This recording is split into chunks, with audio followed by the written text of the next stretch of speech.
예, 안녕하십니까. 오늘은 저번에 그 세부사항들이라고 그래가지고 제가 매장 운영하시는 분들 이런 것쯤은 한번 해보시라고 해서 세부사항들을 제가 영상을 제작한 적이 있었죠. 그 나머지를 좀 시간이 지났어요. 그거에 대해서 좀 오늘 나머지를 또 몇 가지를 여러분들한테 이야기를 나눠볼까 해요. 여러분들 장사하시면서 그런 손님들 많으시죠? 깎아주세요라는 손님들 많으시죠? 깎아주세요. 뭐, 이거 뭐 얼만데 깎아줘. 뭐 이러시는 분들 많아요. 뭐, 과일 가게도 그렇지만 트럭 장사인 경우에는 굉장히 많습니다. 트럭 장사 하시는 분들은 깎아달라는 말들을 굉장히 많이 하세요. 어머니들이. 근데 저는 좀 다행이라면 다행인데요. 제가 처음 장사를 배웠던 17년도이죠. 올해 이제 2019년도니까 17년도에 장사를 배웠을 17년 전에 배웠을 때 한 가지 원칙이 있었어요. 전 장사할 때 그 곳에서 알려준 건데 제가 장사를 처음 배웠던 곳에서 알려준 건데 절대 물건을 깎아줘서 팔지 말라는 이야기를 들었어요. 처음에는 저도 그런 생각을 했거든요. 뭐 좀 깎아주면 어때서 그래? 그게 아깝나라는 생각을 했는데 그때 저한테 장사를 알려주셨던 분이 그런 말을 하더라고요. 물건을 깎아서 주기 시작하면, 깎아서 팔기 시작하면, 그게 그 사람들을 그런 식으로 길을 들이다 보니까 내가 장사하기 힘들어진다고 그러더라고요, 나중에는. 그러면서 저도 시간이 지나면서 그 말뜻을 이해를 하겠더라고요. 여러분들도 아마 장사를 하시면 그런 분들 많으실 거예요. 깎아주세요, 깎아주세요. 근데 깎아주는 거는 장사할 때 결코 도움이 그렇게 되진 않습니다. 뭐 깎아서라도 안 좋은 거는 싸게 파는 거죠. 근데 내가 가격을 제시를 하는 거지. 내 물건이에요. 내가 아직 팔기 전에는 내 물건이기 때문에 내가 가격을 제시해야 되는 거지. 손님이 제시한 가격에 맞춰주다 보면요. 이거 밑도 끝도 없이 가게 됩니다. 여러분들이 흔히 말하는, 우리들이 흔히 말하죠. 진상 손님이라고 있는데 내가 진상을 그렇게 되면 만들어내는 거예요. 계속. 그리고 어떤 사람은 싸게 주고 어떤 사람은 비싸게 주면 이게 퍼져나가는 날에는 장사하는데 도움이 안 됩니다. 안 파는 한이 있더라도 그거는 철저하게 지키시는 게 좋아요. 손님들한테 깎아서 팔기보다는 말을 해서 또 말로 해서 이렇게 팔기도 하고 또 서비스로 뭐 깎아주지 못해서 미안한 마음이 분명히 있어요. 단골이신 분이 있으면 그러면 뭐 딸기를 사신 분한테 귤을 안 샀으면 귤을 서비스로 드린다든지 그런 분들이 있어요. 사과를 샀는데 사과를 더 줘요. 덤으로 더 줘요. 그러면 그분들은 사과만 맛보게 되는 거잖아요. 귤을 다른 품목을 좀 얹어줘야죠. 그래야지 그 사람이 다른 과일도 먹어보고 가장 자신 있는 과일을 제일 좋은 맛있고 좋은 과일을 드려야 돼요. 뭐 드린다고 해서 안 좋은 거 드릴 생각하시면 절대 안 됩니다. 서비스로 이렇게 드리더라도 좋은 걸 항상 드려야 돼요.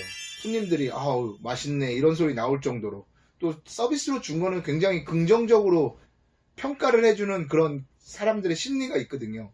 그렇기 때문에 서비스로 줄 거면 가장 좋은 걸로 주고 물건을 깎아주기보다는 그래도 제값을 받는 뭐 물건이 안 좋은 거는 미리 떨어야겠죠 분명.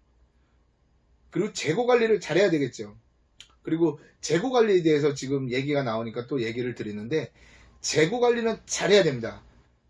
물건이 안 빠지고 있는 거를 순환을 못 시키면 그게 나중에는 손님들이 샀을 때 맛이 없으면 전체를 평가해버리는 기준이 돼버리는 거예요. 그렇기 때문에 아니다 싶은 거는 오늘 떠나야겠다 싶은 거는 조금 미치더라도 순환을 시켜주는 게 좋습니다. 장사가 안 되는 집들의 공통점이 뭐냐면 순환이 안 되다 보니까 안 좋은 게 계속 남아있어요. 그러면 손님들이 바라봤을 때 전체를 파악을 해버리는 거예요. 여기는 과일집이 신선도가 떨어져 라고 판단을 해버리게 되는 거죠. 그렇게 되면 다른 품목도 나는 좋은 거 갖고 왔는데도 그 품목이 어필이 안 되는 거예요. 그렇기 때문에 순환을 잘 시켜야 됩니다. 빨리빨리 떨어야 될 거는 빨리빨리 떨어내셔야 돼요. 저희들 같은 경우도 매장들도 빨리빨리 떨어야 될 거는 빨리빨리 떨어요. 그냥 최대한 빨리 떨어는 방법을 택해요. 아침부터 떨던지 해가지고 빨리 떨어냅니다.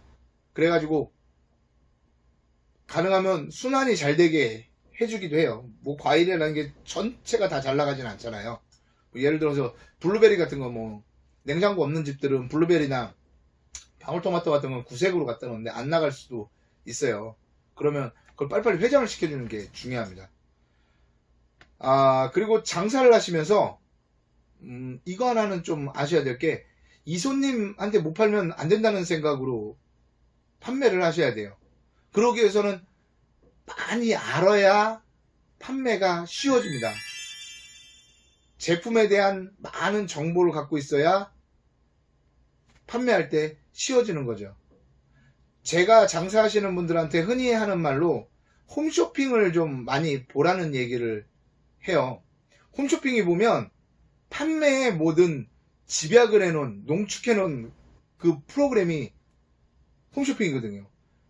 대면 판매로 우리들은 판매를 하잖아요, 대부분. 근데 홈쇼핑은 대면 판매가 아니에요. 그냥 말로만, 오로지 말로만 모든 걸 다 판매를 해야 되는 굉장히 좀 열악한 환경인데도 매출이 굉장히 좋아요. 제가 그래서 그걸 연구를 해봤어요. 홈쇼핑이 어떻게 해서 이렇게 잘 되나 하고 연구를 많이 해봤어요. 저도 홈쇼핑은 교육방송이라고 생각하고 보거든요. 저희한테 EBS 교육방송이 있듯이 저희는 홈쇼핑이 교육방송이라고 저의 개인적인 생각을 갖고 있습니다. 그래가지고 홈쇼핑을 봐가지고, 홈쇼핑 사람들은요, 그 판매하시는 그분들도 자기가 판매할 물건을 일주일 이상 써봐요.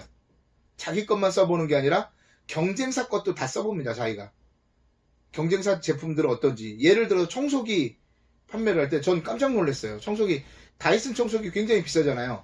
80몇만 원, 뭐 풀옵션, 뭐 옵션 다 걸면 100만 원 돈이 가는 것과 없어서 못 판대요. 다이슨 청소기가. 다이슨 청소기가 들어오면서 우리나라 청소기 시장이 100만 원대로 올라갔잖아요. 전 깜짝 놀랐어요. 청소기가 100만 원이라서. 근데 어떻게 해서 파나 하고 잘 봤더니, 이 청소기 파는 이 쇼호스트가 전 제품을 다 써보는 거예요. 웬만한 제품들. 무선 청소기에서부터 시작해서 유선 제품까지 다 써보는 거예요. 그래서 불편한 점을 알아내는 거예요. 그 제품을 까라는 얘기가 아니라 어머님들이 얘기했을 때 맞아 하고 호응할 수 있는 얘기를 해주는 거예요. 예를 들어서 홈쇼핑에서 그 과일을 예를 들고 안 들고 이제 이해를 좀 쉽게 하기 위해서 홈쇼핑을 한번 들어볼게요. 뭐 장사라는 게 거의 비슷하니까요. 홈쇼핑 하는 사람들이, 쇼호스들이 그래요. 다이슨 청소기를 팔면서, 어머니들 청소기 청소하시려면 굉장히 힘드시죠? 코드 이쪽 방에서 뽑았다, 이쪽에서 청소하고 저쪽 방 꽂아서 저쪽 방 청소하고, 이런 얘기를 해요. 그러면 엄마들이, 그 방송을 본 사람들은 맞아 힘들어 라고 공감대가 형성이 되는 거예요. 근데 제품에 대해서 모르면 그 공감대 형성이 안 돼요. 예를 들어서 요즘에 딸기 같은 것도 얘기하기 좋잖아요. 어머니 요즘에 딸기 같은 거 잘못 사면요 약간 풋맛이 나고 하얀 것들이 많아요. 그런 것들은 잘 사셔야 됩니다. 우리께 좋다고 절대 얘기하면 안 됩니다. 그렇다고 어디 제품이 나쁘다고 까서도 안 돼요. 그런 건 잘 사셔야 돼요. 저희는 딸기를 갖고 올 때 꼭 먹어보고 사옵니다. 그리고 어머니 한번 드셔보세요 하고 맛도 보여주고. 절대 다른 제품을 까게 되면 그 사람은 굉장히 자존심이 상해요. 난 저기서 샀는데 그럼 나는 뭐 안 좋은 거 샀다는 거야? 하고 반문을 하게 되죠. 그렇기 때문에 절대 비하하면 안 됩니다. 다른 제품은. 그리고 저는 아예 어디가 얼마에 판다고 그러면 거기 가서 그걸 싸게 팔면 거기 가서 사와봐요. 그냥. 그리고 먹어봐요. 어떤 맛인지. 그리고 영수증도 거기다 붙여요. 비닐에다가 그냥. 손님들이 저도 그 집이 싸게 판다고 해서 한번 사봤어요. 그러면서 이게 그 집에서 파는 거더라고요. 그래서 이제 맛을 보여줘요. 그리고 우리 거 맛을 보여줘요. 그냥 대놓고 저는 그냥 그런 방법을 택합니다. 절대 비하하면 안 돼. 내 입으로. 손님이 판단하게 해야죠. 그리고 판매를 잘하는 그 방법을 제가 저희 팀한테도 이거는 교육 때 하는 얘기인데, 3가지 법칙이 있어요. 왜 사야 되는지를 만들어 주셔야 돼요. 이 제품을 왜 사야 되는지, 왜 이걸 사야 되는지를, 이유를 내가 만들어내야 손님들이 이거 사야겠다는 생각이 듭니다. 그런데 또 여기서 중요한 게 뭐냐면, 왜 지금 사야 되는지를 만들어줘야 돼요. 사람들이 어머니 오늘 딸기 맛있어, 딸기 한번 드셔보세요 그랬는데, 귤 샀는데 무슨 딸기야, 냉장고도 좁은데, 그렇게 생각을 하시니까 왜 지금 이 제품을 사야 되는지를 말을 해줘야 되는 거예요. 그리고 또 중요한 게 한 가지 더 있어요. 왜 여기서 사야 되는지 그 이유를 만들어줘야 되는 거예요. 좀 전에도 말했듯이만 상대방을 비하하거나 비판해서 판매하는 게 아니라 왜 이 제품을 여기서 사야 되는지 지금 그걸 항시 판매를 할 때는 고민을 하셔야 됩니다. 물론 뭐 예를 들어 제가 얘기를 해드릴 수 있지만 이런 것들은 정답이라는 게 없어요. 각자가 이 정도는 고민을 하실 줄 알아야 됩니다. 뭐 제가 하나에서 열까지 저희 팀도 마찬가지 하나에서 열까지 다 얘기를 해주지 않습니다. 자기가 해야 될 숙제는 자기가 하게 만들어줘요. 안 그러면 장사에서 자립을 하기가 힘들어져요. 장사에 유도리를 갖기 힘들어집니다. 여러분들도 장사를 하시면서 왜 이걸 여기서 지금 사야 되는지를 꼭 손님들한테 어떻게 하면 이걸 팔 수 있을까 고민하면서 그런 걸 좀 고민을 하시면 판매하시는데 굉장히 좋을 거예요. 그리고 오늘 시간의 마지막으로 또 드릴 말씀은 계산하시는데 그곳은 깨끗하게 만드셔야 됩니다. 깨끗하게 만들고 그날 뭐 판매하고 싶은 것 중에서도 좀 소개시켜주고 싶은 과일이나 건어물 종류를 옆에 조그맣게 해가지고 맛보기 해주시면 그것도 반응이 좋아요. 어떨 때는 저희 같은 경우에는 패드 같은 거, 갤럭시 패드나 노트북 같은 걸 이렇게 틀어줘가지고 손님들이 화면을 봐가지고 정보를 얻게 해가지고 어제 만물상에 딸기가 나왔더라고요. 딸기 가지고 청 담그시는 것도 나오고 딸기 가지고 하는 뭐 여러 가지 음식 만드는 것도 나왔더라고요, 어머니. 그래서 한번 보시고 가세요. 내 가게에 손님이 어떻게든지 최대한 오래 머물게 하셔야 됩니다. 그래야 손님이 식당도 마찬가지잖아요. 손님이 없는 데는 가기 싫잖아요.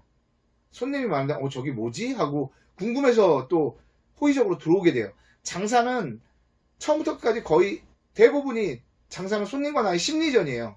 누가 심리전에서 위에서 손님을 리드하느냐예요. 그 리드가 못하게 되면 장사가 점점 힘들어지는 거죠. 오늘 시간은 여기까지 또 방송을 하고요. 다음에 또 이런 디테일적인 부분들을 또 여러분들하고 나눠보도록 하겠습니다.